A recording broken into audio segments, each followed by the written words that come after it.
Good day everyone and welcome to this video with 5 ideas to fix Magicka Sorcerer in PvP.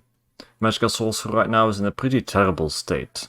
I don't remember a patch next to this one that has been so bad.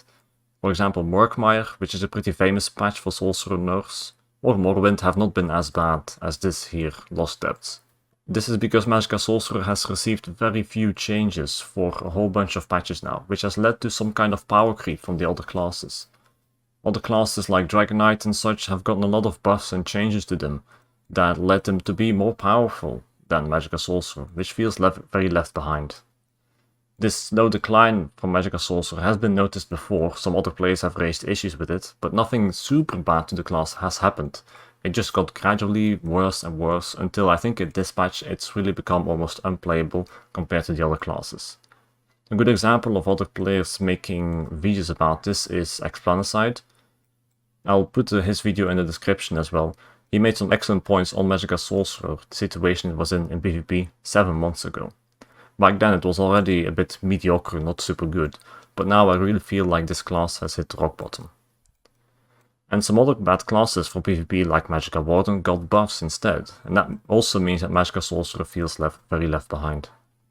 So that means that changes are necessary, and that's what this video is for. I want to provide some ideas to the community, and maybe even the developers, on how this issue can be tackled, what can be done to the Magicka Sorcerer toolkit to bring it back up to par with the other classes. Some of you also left very good comments with ideas to do this in the video I made about Magicka Sorcerer last patch. I'll make sure to incorporate some of those ideas as well. Before I talk about those ideas though to make Magicka Sorcerer better, allow me to show you something that is a lot more successful already. And that is the sponsor for today's video, PUBG Mobile. I'm very happy to have a sponsorship from them. They are one of the most popular mobile games in the world with more than 50 million active daily players. You can solo, duo or squad in this battle royale game and it is completely free to play. You can get it using the link in the description. PUBG Mobile has regular collaborations, for example with Amazon series The Boys and brands like Lamborghini. Right now this game has a new temporary game mode as well, which is called Ancient Secret Arise. This is available on specific maps in the game. And while you're in these maps, a golden path will be visible during the match, which indicates where portals will open, that lead the player to an ancient temple. In that temple you can defeat enemy guardians, which will then give you access to great amounts of loot that will help you win the game. Speaking of loot, there's a lot more to uncover as well. Inside the sandstorm zone that appears on the map, you can get a Scarab Charm, which will give you a second chance by allowing you to return to the battleground after being defeated. Scarab and Jackal runes are scattered in the map as well. There you can solve puzzles, fight guardians and then get rewarded with more treasure. In the zone you can also find desert merchants, where you can buy extra weapons with shop tokens. Keep in mind though, that this game mode is only available on the specific maps Erengel, Divik and Miramar. This event is also limited in time. It has begun on the 11th of July and will end on the 12th of September. So if you want to join, you'll have to be quick. Regardless, checking out this game by clicking the link in the description is a great way to support this channel. It doesn't cost you anything, and sponsorships like this are a great motivation for me to put in more effort in making content. My gratitude goes out to PUBG Mobile for sponsoring this video. Now, the first idea to change Magicka Sorcerer to make it more viable in PvP is to add effects to the offensive toolkit. Many Magicka Sorcerer skills purely do damage, either instantly or after a delay, but have no additional effects tied to them. For example, if I compare the Burst skill, Curse, with other classes, for Sorcerer it is simply some magic damage, but for Warden it has Major and Minor Breach, for Nightblade it has spell damage, and for Necromancer one of the morphs has more damage and the other one has Major Defile that it applies as well. Meanwhile, these skills also deal more damage in their own right than the Magicka Sorcerer skills like Curse or Fragments. I do have to mention that Curse can have a bit of a boost to pet damage as well when you go with Daedric Prey, but that comes at the cost of a quick burst, and with pets being unviable for open world anyway, they deal no damage and they just run away, that actually means that this morph will allow you to do less damage than the other morph, because pets they don't do much outside of duels. More about that later. When I compare spambles for this class as well with other classes, it doesn't look good for Magicka Sorcerer. Sorcerer doesn't even have a spamble, but usually use things like Crushing Shock or Elemental Weapon. This thing can apply status effects, but that's literally it. If you compare to, for example, Wardens, they have extra spell and weapon damage or a dot on their spamble. And then for Nightblades you have Concealed Weapon or Surprise Attack. One of the morphs gives you a flat 10% increased damage and additional speed, and the other one is going to be a guaranteed crit, and is going to apply minor breach as well, guaranteed. On top of that, the damage from the Sorcerer toolkit is very predictable. Your skills are super telegraphed, and your entire burst combo can be countered by a single roll dodge. And people can do many roll dodges anyway, and with so easy it is to see everything coming that the Magicka Sorcerer is gonna do to you, it's super easy to just do a couple of roll dodges and ignore it completely. This can count for other classes as well, but at least something like a Templar has jabs that completely goes through roll dodge and hits, well, pretty hard last patch, but now it can still hit hard in combination with Power of the Light and Dawnbreaker, for example. On Necromancer you also have the combination of Dawnbreaker and Blast Bones. Meanwhile on Sorcerer you only really have Curse and Streak, that is the undodgeable toolkit, and that hits very weak in its own right. It's a ranged class, and you can use Dawnbreaker on it as well, but usually Overload is what's used on it, which is also dodgeable. Most importantly, I think here is that the Magicka Sorcerer damage is telegraphed, like it's so obvious to see it coming, while other classes like the aforementioned Necromancer or Nightblade is not as telegraphed. You can be more of a surprise to your enemies. The second idea is to make shields scale of spell damage. This is an idea that has been going around for longer, and while I'm a bit on the fence as to whether I actually want this, I definitely want to include it as one of the ideas that are going around to fix Magsorc. It would make Sorcerer be able to use stronger sets, because sets like Crafty Elfique, Ancient Grace and such, they're not only very boring to play with, but they're also not as powerful as spell damage sets. It would increase build variability if you could use spell damage sets, because these maximum Magicka sets are also very limited. If you want to stack maximum Magicka, you only have a handful of sets to choose from, while if you want to work with proc sets or with spell damage sets, you have a lot more options. On top of that, the stat itself, maximum Magicka, gives less value than spell damage too. This means that being forced to stack maximum Magicka gives you less damage and less survivability than what other classes can get by building spell damage.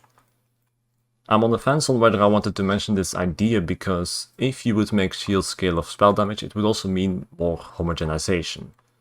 This means that building this class becomes similar to building other classes. And these other classes, for example, compare Warden and Necromancer and Templar and all that, they can already use very similar builds in this patch.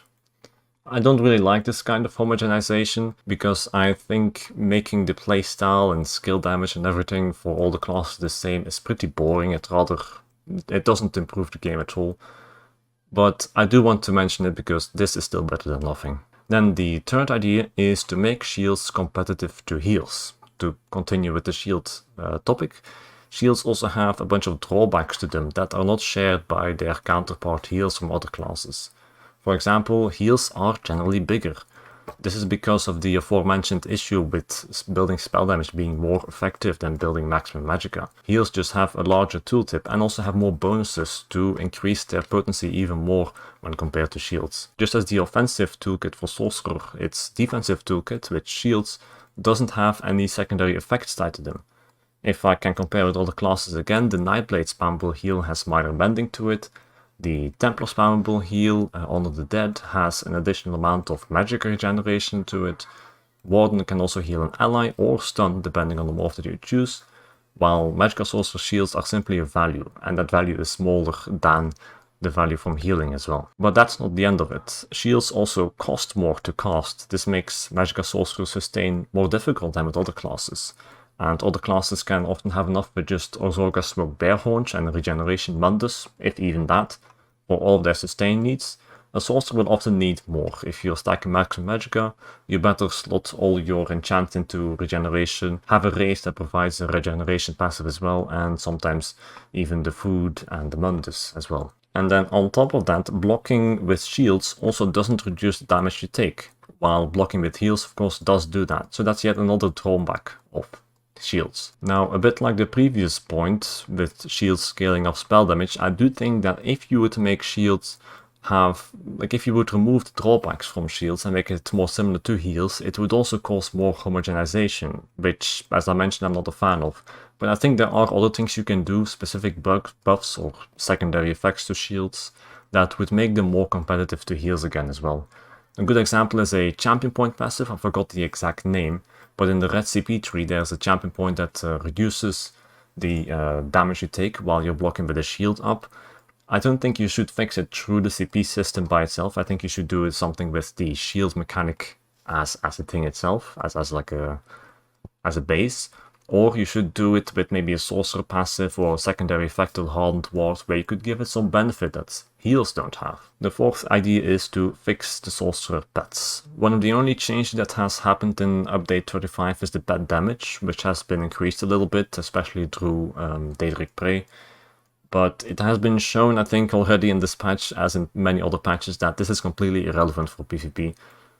Pets in open world, they only know one use, and that's the healing, the Twilight Matriarch, that gives you spammable heal. That's it. Everything else is just fit for niche dueling builds that just serve no other purpose than annoying people in Alakir Desert, where they can kill mobs instead of players. The Sorc pet system in general is just super outdated and irrelevant now. The scam pet, if you cast that in open world, it will just run off into the sunset somewhere until at some point it dies. It doesn't deal much damage either, its stun is super delayed, and the Twilight Matriarch, while it has some utility, it is still much worse than any other burst heal in the game, because the Twilight can die, and it can die pretty easily even when you're using shields. And that's super counterintuitive, it makes it unreliable to use.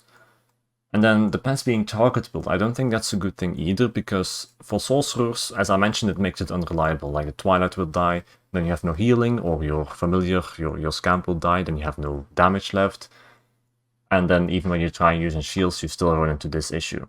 It's also not fun for the enemy that you have these targetable pets, because that means they are just there killing mobs over and over instead of trying to target a player. It's not fun to fight with, and it's not fun to fight against either. That's what I'm trying to say.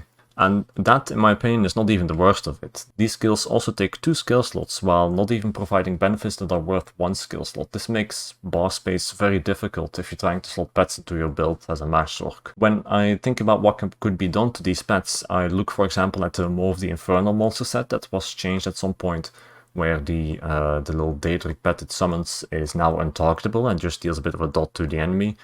Or, for example, the Necromancer pets, which are also much better than the Sorcerer pets, could be a good idea to take inspiration from as well. But regardless, just do something, because these things are so outdated and only have a very niche use. They don't help Sorcerer much. And then the last idea is a bit different than the previous one, and that's an alternative stun to Streak. I'm mostly saying this for console players, to be honest, because I'm sure some PC players would be happy to at least be able to make a choice in stuns as well.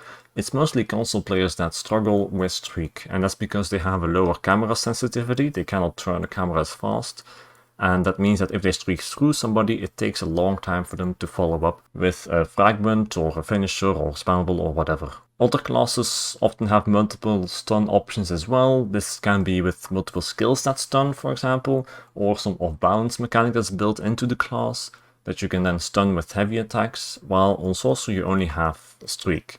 And on PC it is not as much of an issue. Like personally, I really love using Streak. It's the camera flicks you can do afterwards is something I enjoy about the Magicka Sorcerer playstyle the most. But I do admit that it would be nice to at least have a choice for the people that don't have as easy of a time working with Streak. And the skill that I'm looking at here is of course Rune Cage, which has been unused for so many patches now. I think it's like 1 or 2 years. And buffing this could also help. Maybe just adding a good secondary effect to it is a good change already, because the damage that it should deal if somebody stays in the CC is completely irrelevant, because if somebody breaks the CC, it's obviously not going to damage them, Rune Cage, and if somebody doesn't break CC, that means that they're not a very good player and they will die anyway with or without Rune Cage. The stamina sustain in the game right now is also so high that nobody has an issue breaking CC if they want to. So Rune Cage it's useless. Now this change in itself, or well, this idea is not something that would fix Magicka Sorcerer by itself. You would definitely need more on top of that. But I am looking out for the people here that have issues with Streak, mainly console players and such.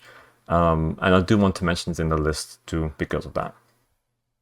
I think all of these ideas though, these 5 ideas here, that each and every one of them would breathe some new life into this class, because it has been gathering dust balance-wise for a lot of patches now. Not much is happening to it. Like previous patches, you could use some POC sets like Savage Werewolf to help carry your damage, but that's not even Sorcerer specific. In general, the Sorcerer toolkit has remained the same, but the Magicka Sorcerer toolkit at least. For Standard Sorcerer, some things have been happening, but for Magicka Sorcerer, you're still stacking Magicka just like 2 years ago, casting the same skills that do the same damage. That is also a lot less damage than before, casting the same shields and heals, which are also less potent than the heals from other classes, and generally you have less damage and less survivability than any other class in the game. I think most importantly though, it needs to be acknowledged that this class is getting power crept and outdated by the other classes, that some change is needed. I don't know what, just change something to it. So yeah, I hope this has been an insightful video. If you're playing MAGSORC, I wish you good luck. I do have a build video, which is of course the same build as many other patches, but that's all you can do right now. And I have gameplay on other classes as well. I'll make sure to list it in the description if you want to see it. And that leaves me just one more thing to say again. The sponsor for this video, PUBG Mobile. Do check out the link, guys. Check out the game. It helps me a lot just going there and seeing what's up. And thank you to PUBG Mobile again for sponsoring this video. Have a good one, guys. See ya.